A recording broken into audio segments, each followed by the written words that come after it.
So my talk today is more or less about limits of scientific realism in the age of AI. As a title, it's like a byproduct or a development of my thesis about empirical evidence and epistemic practices. And there I was defending a pragmatic stance in the realism, anti-realism, as well as realism, relativism debate. And I always wondered in 2022, when all this AI became well known in the public as well, if there are some arguments for empiricism, for realism, based on these AI developments. There was like a slogan, data is everything. Even in the year 2008, there was an article in the Wire magazine. And yeah, I wondered what can AI change in the stalemate between debates of realism and anti-realism. So the structure of my talk is like I start about talking about AI from an epistemological perspective. Then I want to talk about scientific realism and structural realism related to the AI topic, and then about some arguments for pluralism, relativism, and pragmatism in the end, in the age of AI. And the main question is, do AI methods have an impact on standard debates in the philosophy of science?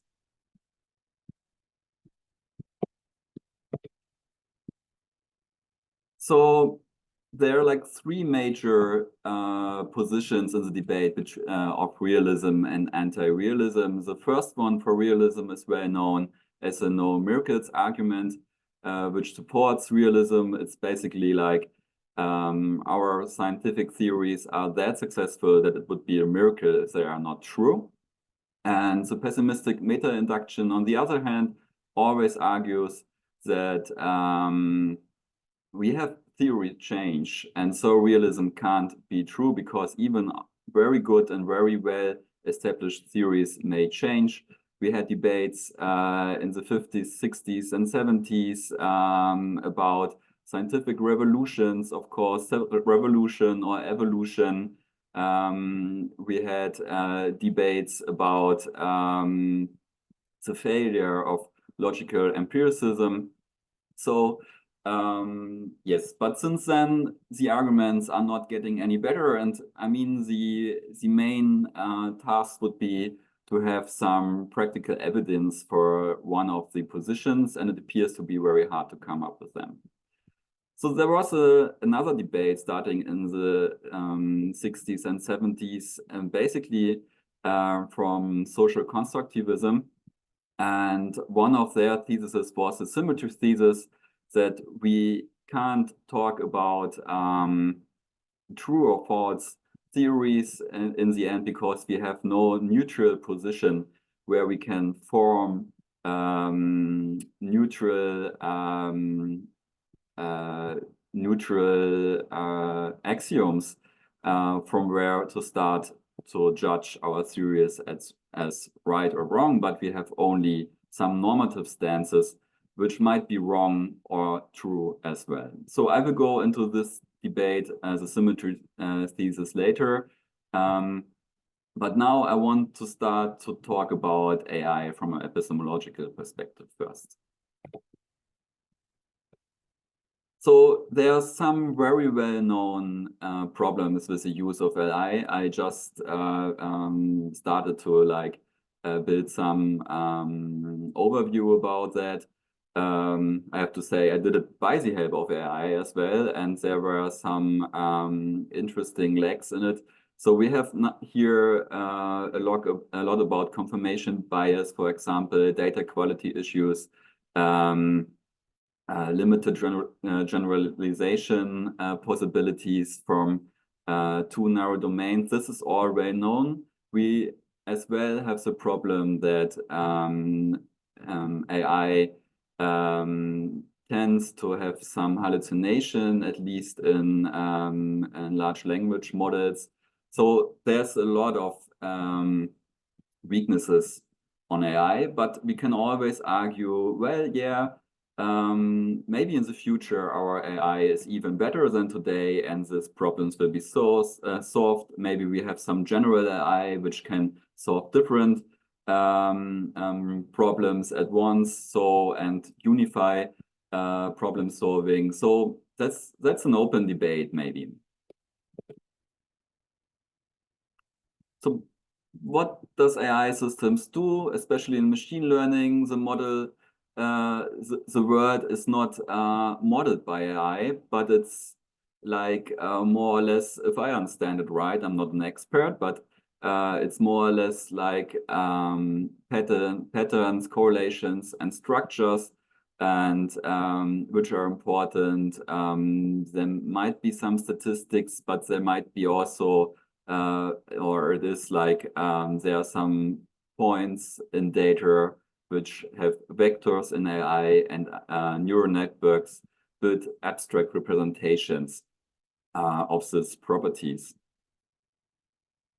So, and some say AI doesn't know what a cat is, for example, but it knows how cat-like data behaves across contexts. So maybe if you have like an AI which can build pictures, so it can like, if you ask it, build a picture with a cat, it knows what a cat is and which context it might be suited. And then we have like a cat picture coming from the AI to us.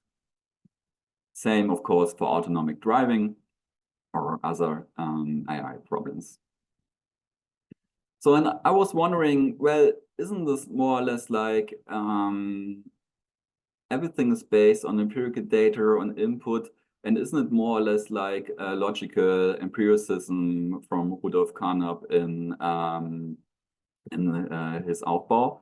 But well, if you look in there, there might be some major differences. So it's not about subjects which have some elementary experiences and try to logically reconstruct them and give some semantic definitions, but it's more like, yeah, you have a neural network, you don't know exactly what it's doing, but it's embedding, and some vectors are working in there, and we try to get some real-world application with that, but it's not like a formal, idealized, neutral scientific language as Rudolf Carnap would have wanted science to have.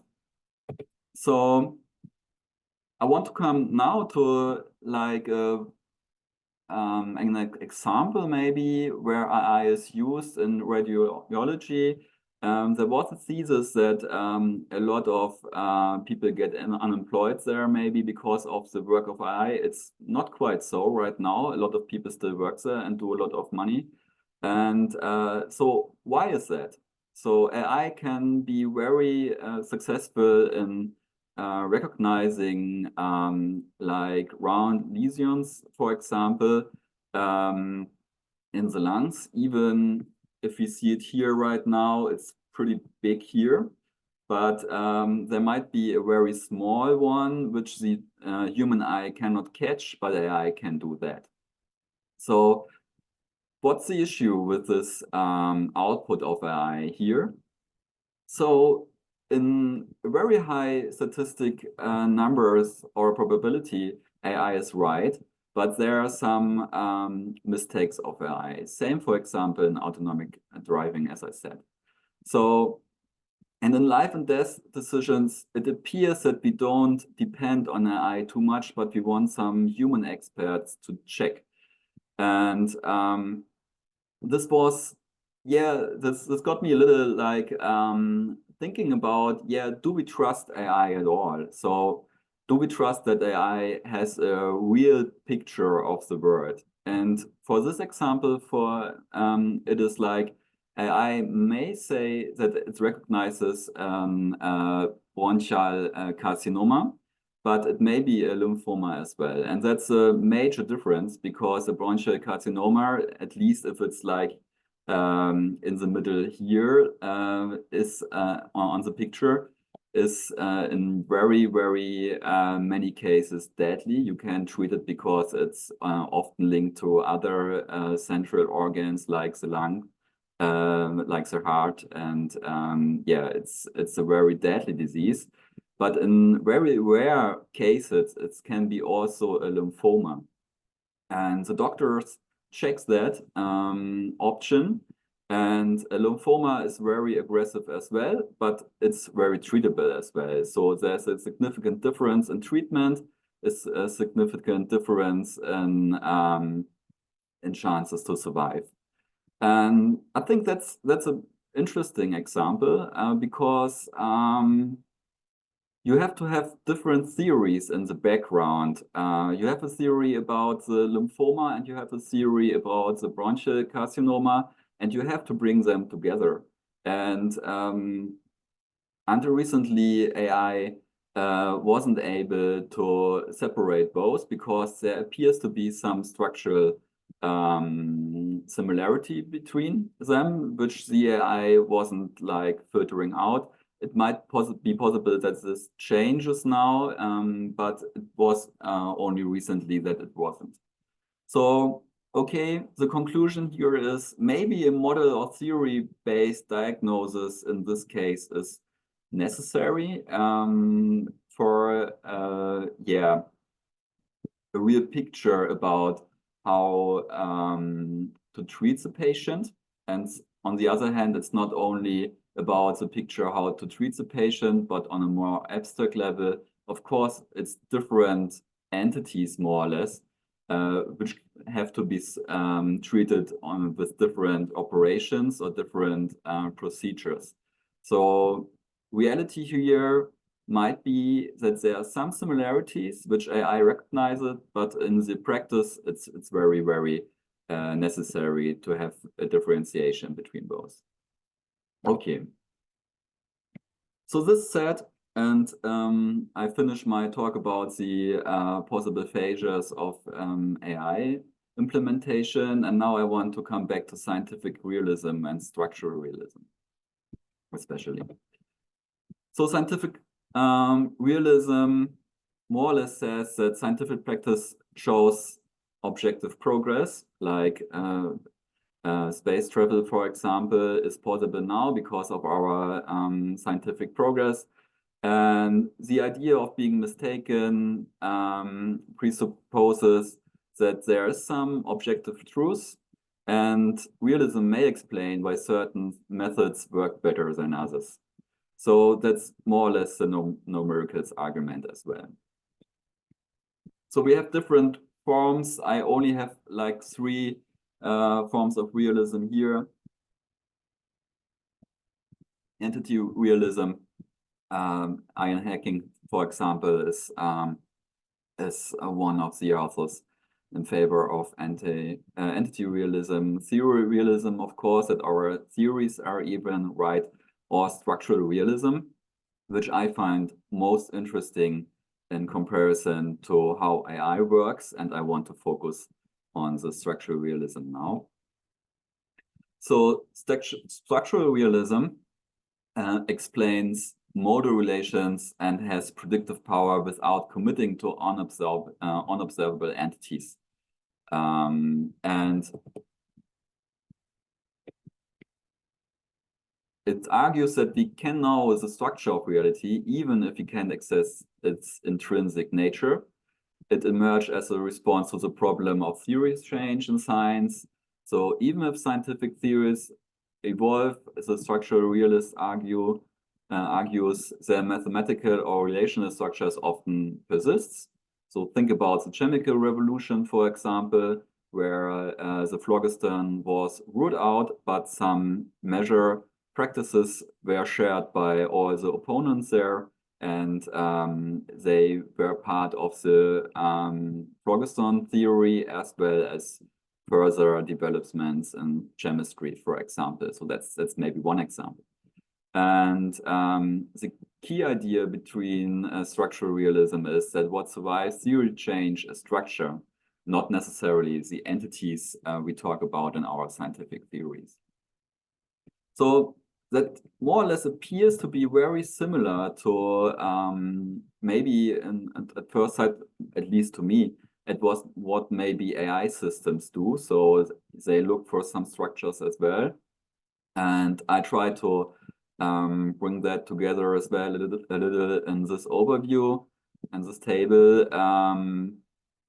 And yeah, I mean, from my perspective, it's maybe hard to compare what AI systems do to structural realism at all, because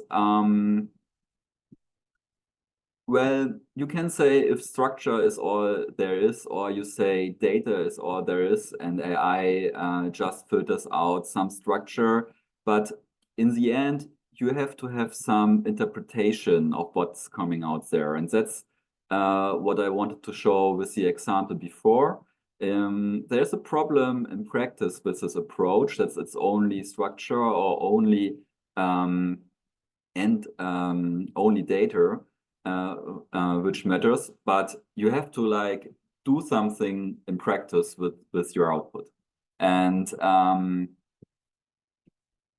mean, AI systems are quite opaque, so you don't really know which structures they focus on. And structural realism may argue, yeah, maybe you can identify some practices, some mathematic models which continue. So that's a difference as well. But I will come later to the argument of the structural realist, if this really helps the realist against arguments of relativism, for example. So, okay, I'd like to go to the arguments for pluralism and pragmatism in the age of AI. So I'd like to start with Paul Feyerabend, who wrote in one of his prefaces for Against Method, I'm neither a populist for whom an appeal to the people is the basis of our knowledge, nor a relativist for whom there are no truths as such, but only truths for this or that group and or individual. All I say is that non-experts often know more than experts and should therefore be consulted. And I think it's striking that you can today maybe use this line of argumentation for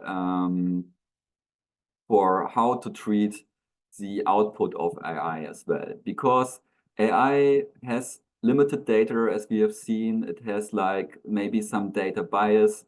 It might not be trained for the questions you ask them to do, and but in the end, sometimes at least it's sold like, yeah, today AI is even better than doctors, for example. So that's one of the selling points.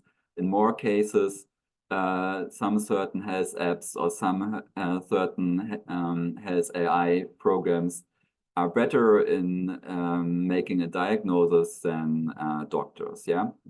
And so the problem here again is, shall we just rely on AI? And is this the future of our health system, for example, to have like AI diagnosis? And I think that Feyerabend's argument here is quite relevant, even for experts like actual doctors, but maybe even for a lot of other forms of implicit knowledge, for example, or groups which are left out in the AI training, for example, arguments which are left out there. So there's another argument, which is more about complexity, by Nelson Goodman. He said there are versions of the word which can't be reduced to one word version. There are words in conflict. So the Earth is moving as well as not moving from certain positions and or standpoints in argumentation.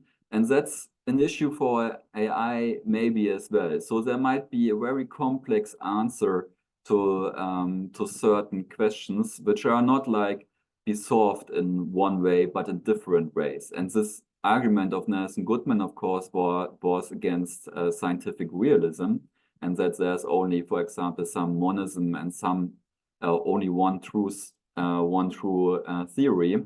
And we go into this later. But I think it's even today interesting to think about how AI would work with this conflicting aspects and if it could solve this. And it appears to be that some logical riddles or some questions you ask AI which it can't answer in large language models are answered by hallucinations or just made up arguments as well. So okay, let's go more into pluralism here.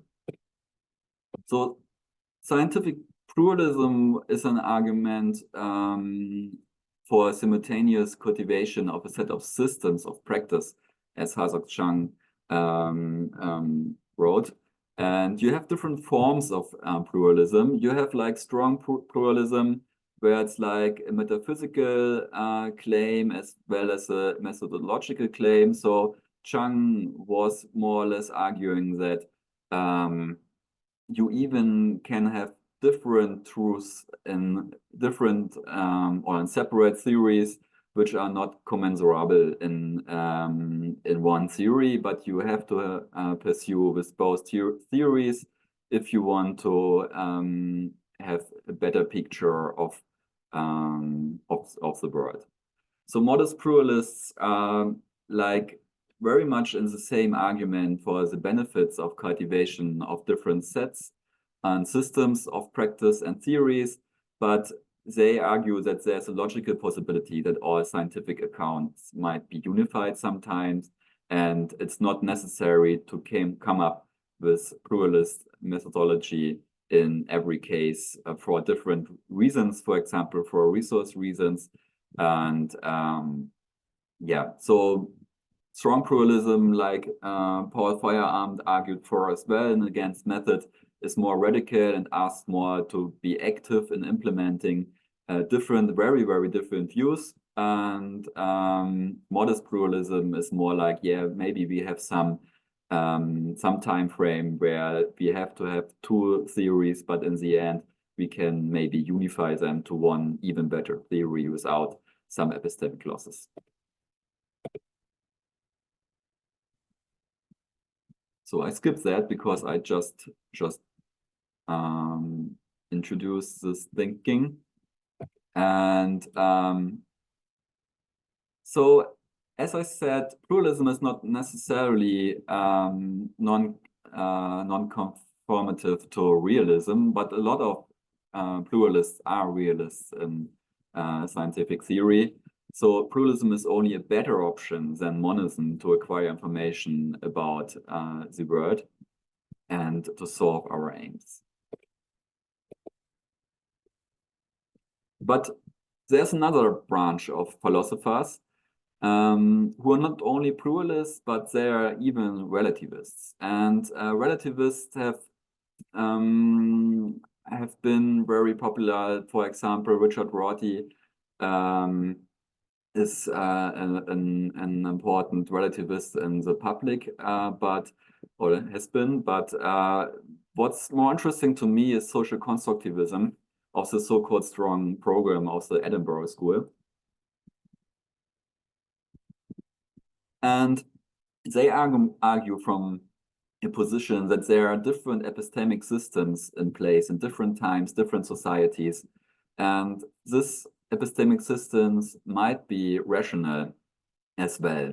And the inner rationality is very similar in science as an epistemic system, as, for example, in other epistemic systems like religion. And the second big thesis of the strong program is the symmetry thesis. So there's no objective way to judge the outcomes of an epistemic system as true or false. So if we judge the outcome of an epistemic system, we always judge this from our epistemic system, and there's no like higher ground from where we can be like objective about what is true or false. And this is an argument more in epistemology, and the realist can counter this argument. For example, he can say, well, if you say that even your epistemic system might be wrong or might be true, then it's obvious that you think that truth actually exists. But the answer of the relativist might be, or often is, like, I don't say that truth doesn't exist, but I say that we don't have criteria to say that our best theories are true from where we can judge. So yeah, that's a debate. But what's most interesting maybe for my argument in this talk is that the relativist maintains that the common core plus the empirical input from the natural world only underdetermines what we come to believe and know. So this underdetermination problem is well known as well from a data side, but on the other hand, here it's even a normative claim. So as we have seen before about the discussion of epistemic systems. So to wrap this all up and how to bring it back to AI. I want to argue that a pragmatic stance in the dispute between realism and anti-realism and relativism might work very well here. So the relativist argument is like norms are always existent and are always important for our best scientific theories as well. And the same goes for AI, because either AI is trained on data which is like embedded in normative systems, or on the other hand, if we have an AI which is like just trained on raw data, we have the problem that we have to interpret this data. So maybe we should have a look at AI as a cultural tool and not a transparent mirror of reality or the empirical reality. So yes, this the second point I already argued here. The third point is that AI is like embedded in material engagement. I argued about the lung cancer problem before. So we have to actually work with the output of AI, and it's not detached from reality in a way of vector calculation, where some structures are found, but maybe in the wrong way, or maybe these structures are not like translated to us in a way we can engage with in reality. So that's an important point as well. And of course, the actual thought and knowledge in practice, in the normal practice of everyday engagement with the world, but also in engagement in science, evolves from direct interaction with the world. And of course, we can have like programs, AI programs like folding proteins and stuff like that. But in the end, we always have to check how the results of AI work in the real world. So we always have to back check. So from my position here, it is like, yes, AI is a very useful tool in science. Maybe it might be very helpful for solving different problems. But I mean, at least not yet. It's not that we can talk about that machines are really thinking in the same way as we do. And from this position and from the arguments of the fallacies of AI or possible fallacies of AI, we have to argue that it's maybe a form of interpretation of data, but it's not an argument for that AI may, for example,